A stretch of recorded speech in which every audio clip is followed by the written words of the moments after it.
So ఈరోజు artificial intelligence నుంచి సాంకేతిక రంగంలో one of the best city జీసీసీలో కానీ ఐటీ కంపెనీలో కానీ ఈరోజు ప్రపంచంలో Hyderabad one of the destination. So మనం ఈ సాంకేతిక నైపుణ్యాన్ని ఉపయోగించుకొని హెల్త్ సైడ్ కూడా మనం పనిచేయాలి. రీసెంట్గా నేను ఏవియేషన్ మినిస్టర్ను కలిసినప్పుడు కూడా మిడిల్ ఈస్ట్ కంట్రీస్ నుంచి పేషెంట్లు రావడానికి ఉన్నారు, కానీ డైరెక్ట్ ఫ్లైట్ కనెక్టివిటీ లేదు. వాళ్ళు బెంగళూరులోనో లేకపోతే ఢిల్లీనో లేకపోతే కలకట్టాలోనో ల్యాండ్ అయ్యి మళ్ళీ అక్కడి నుంచి ఇక్కడికి రావాలంటే ఆ పేషెంట్లకు చాలా ఇబ్బంది అవుతుంది.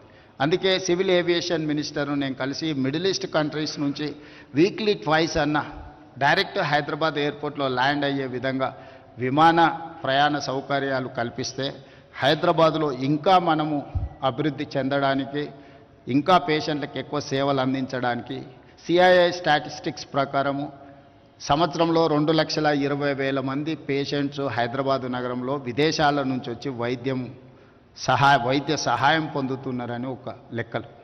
So that's highest. అంటే మన దేశంలో ఉండే మెట్రోపాలిటన్ నగరాలలో హైదరాబాద్కు వస్తున్న వాళ్ళు చాలామంది ఉన్నారు. ఇంకా రావాలని ఉన్న కనెక్టివిటీ లేకపోవడం వల్ల రాలేకపోతున్నారు. దానికి సంబంధించి కూడా కేంద్ర ప్రభుత్వంతో నేను మాట్లాడుతున్నాను. భవిష్యత్తులో ఇంకా కనెక్టివిటీ పెంచి ప్రధానంగా ఈ మిడిల్ ఈస్ట్ కంట్రీస్, రీసెంట్గా నేను జపాన్ పర్యటన చేసినప్పుడు కూడా అక్కడ కూడా వాళ్ళు నిస్సహాయత వ్యక్తం చేస్తూ ఉన్నారు. మనం నెక్స్ట్ ఫోకస్ పెట్టాల్సింది జపాన్ మీద. ఏజింగ్ పీపుల్ ఎక్కువ ఉన్నది అక్కడనే. యంగెస్ట్ పాపులేషన్ ఉన్నది ఇండియాలో, ఏజింగ్ పాపులేషన్ ఉన్నది జపాన్. ఈ రెండింటి మధ్యలో ఎక్కడో ఒక దగ్గర కనెక్టింగ్ బ్రిడ్జ్ మనం బిల్డ్ చేయాలి. అందుకే జపనీస్ లాంగ్వేజ్ మన వాళ్ళకు నేర్పించడానికి nursing side there is an huge demand.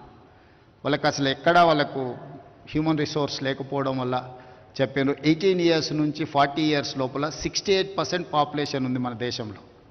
So మన బిగ్గెస్ట్ అసెటే మానవ వనరుల సంపద.